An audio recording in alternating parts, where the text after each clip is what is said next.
Ya ada yang tanya juga sih, Bunda, kenapa sih kok harus berbasis tauhid?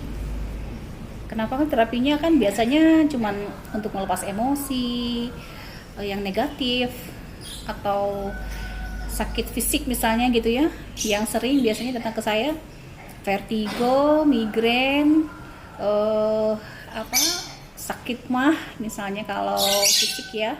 Kalau yang terkait dengan psikis atau emosi ya psikosomatis banyaknya itu ya, psikosomatis, terus yang penyakit-penyakit yang berhubungan dengan kejiwaan ya, seperti fobia, trauma, dan banyak hal ya, sakit yang berhubungan dengan psikis itu. Nah, semua untuk mengobatinya, karena sejatinya yang menyembuhkan itu Allah.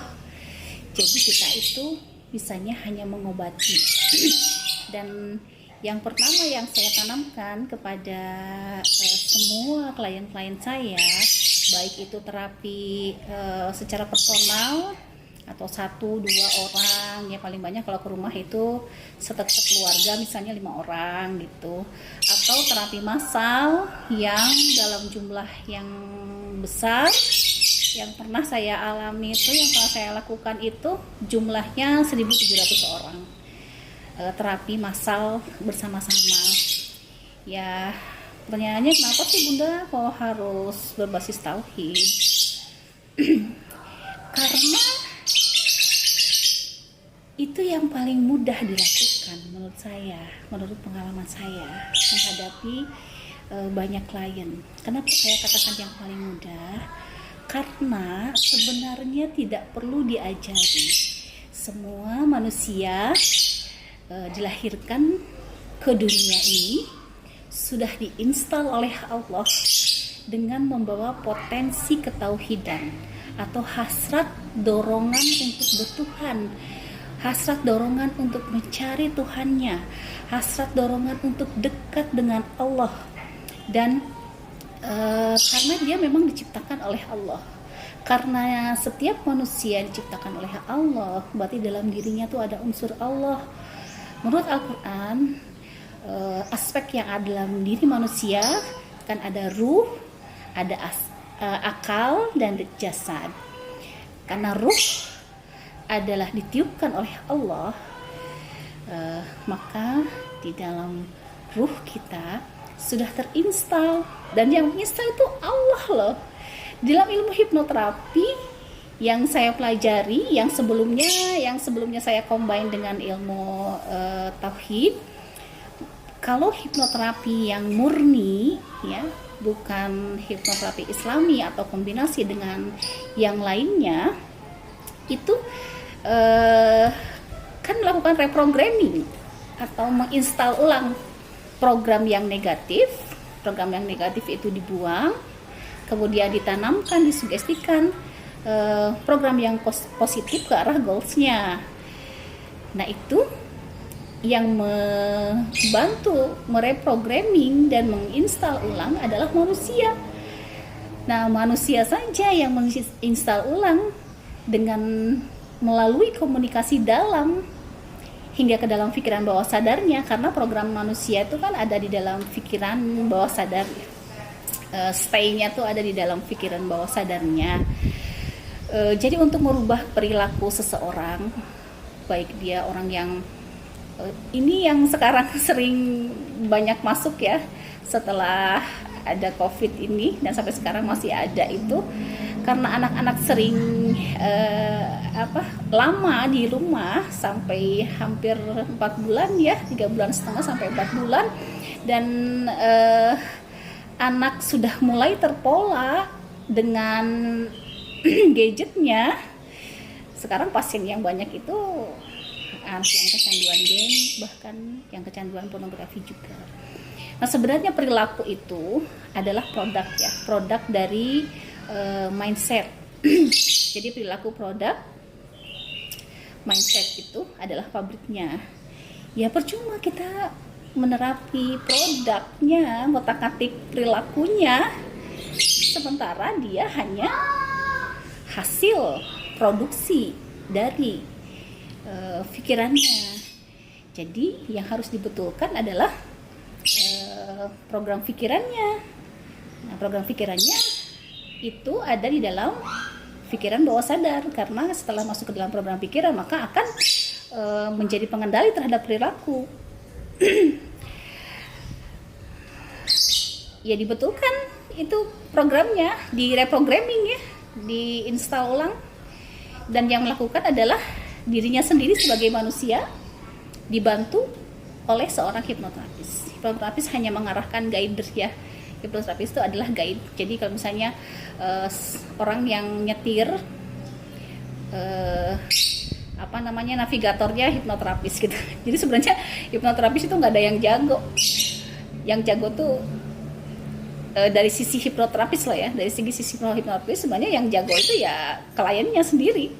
Karena sekuat-kuatnya apa yang dilakukan oleh hipnoterapis, kalau kliennya sendiri tidak mengizinkan dirinya untuk berubah, maka tidak akan ada yang terjadi dalam dirinya, tidak akan ada perubahan apapun. Kemudian setelah dikombinasi dengan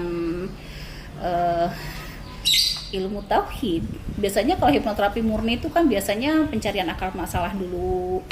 Biasanya gitu, nggak mesti, tergantung kondisi setiap orang ya, karena setiap orang masalahnya berbeda-beda. Ada yang digali baru sekian menit sudah ketemu, ada yang sampai beberapa jam baru ketemu.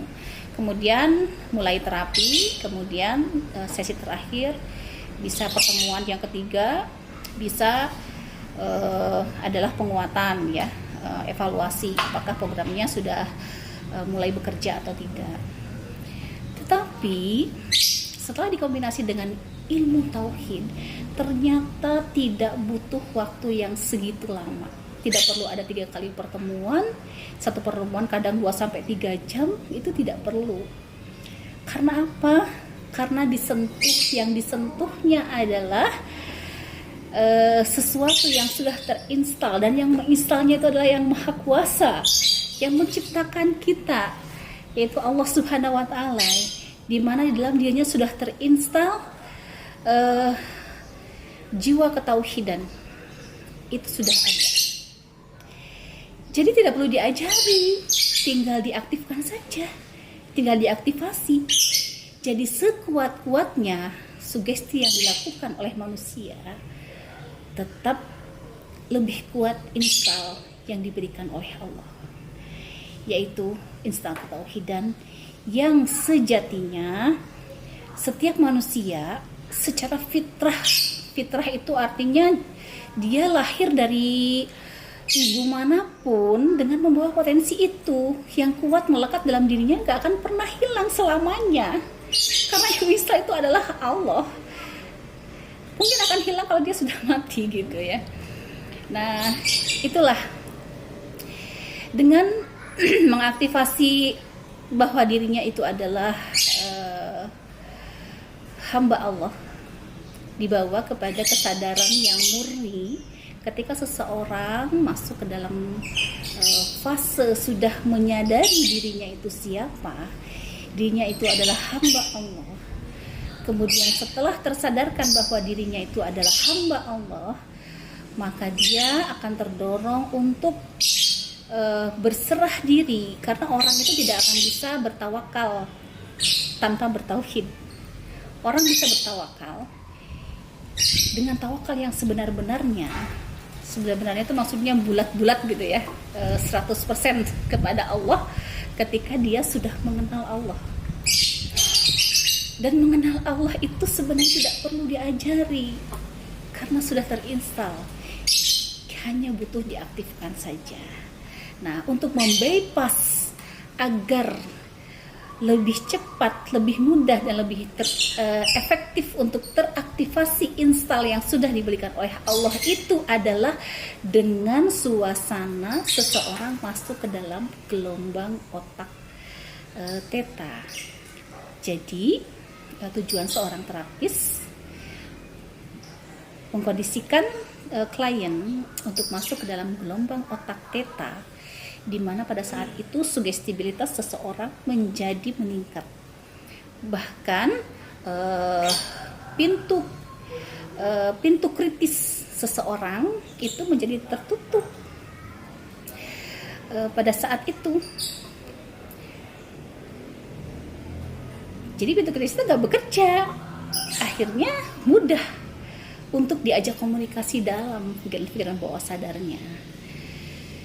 Jadi akhirnya suara yang murni yang keluar, suara murni yang keluar itu adalah maksudnya suara sejatinya dia sebagai seorang hamba yang sudah terinstal oleh Allah. Dan disitulah yang akhirnya memudahkan di situ. Nanti mungkin langkah-langkah detailnya seperti itu. Jadi ya pada akhirnya ini ya yang saya rasa semua orang itu harus tahu ya. Karena apapun keluhan, apapun masalah, apapun sakitnya, yang ditembusnya itu servernya dulu gitu. Dari mana datangnya sakit? Siapa yang pemilik kesembuhan? Jangan dulu melakukan apapun sebelum temui dulu servernya dulu, yaitu Allah Subhanahu wa Ta'ala. Nah, bagaimana cara menemuinya? Insya Allah akan saya sampaikan di video-video next video yang akan datang. Agar lebih jelas, mungkin saya akan sampaikan saja masalahnya, misalnya seperti anxiety disorder, bagaimana penanganannya, orang yang kalau yang fisik misalnya yang diabetes itu kemudian menemukan kesembuhannya seperti apa, orang yang sulit tidur itu sampai pernah itu ada saya kedatangan orang yang sudah hampir 3 tahun sulit tidur. Dia bisa tidur kalau dibantu dengan obat tidur, namanya tidurnya tidak alami. Akhirnya ketika bangun dia badannya sakit semua. Kemudian setelah saya ajari dengan izin Allah, insya Allah bisa tidur dengan alami tanpa ada obat-obatan. Dan ini memang insya Allah akan saya sampaikan secara komprehensif dan holistik ya. Artinya apa? Artinya semua aspek yang ada pada diri manusia, yaitu tadi seperti yang disampaikan oleh Allah di dalam Al-Quran, bahwa ada unsur ruh, unsur tubuh kita atau fisik, dan akal kita itu semuanya tersentuh, semua teraktivasi, semua diedukasi. Kemudian ketika dia sudah menemukan kesadaran yang murninya, dia tidak perlu untuk diterapkan oleh orang lain, karena sejatinya dokter terbaik itu adalah diri sendiri. Karena Allah sudah merancang kita itu untuk bisa mengobati diri sendiri. Nah, itu yang harus difahami secara detail. Akhirnya apapun keluhan yang kita lakukan, keluhan yang kita alami, kita tidak butuh seorang terapis, karena diri kita sudah menjadi terapis. Dan kalau itu sudah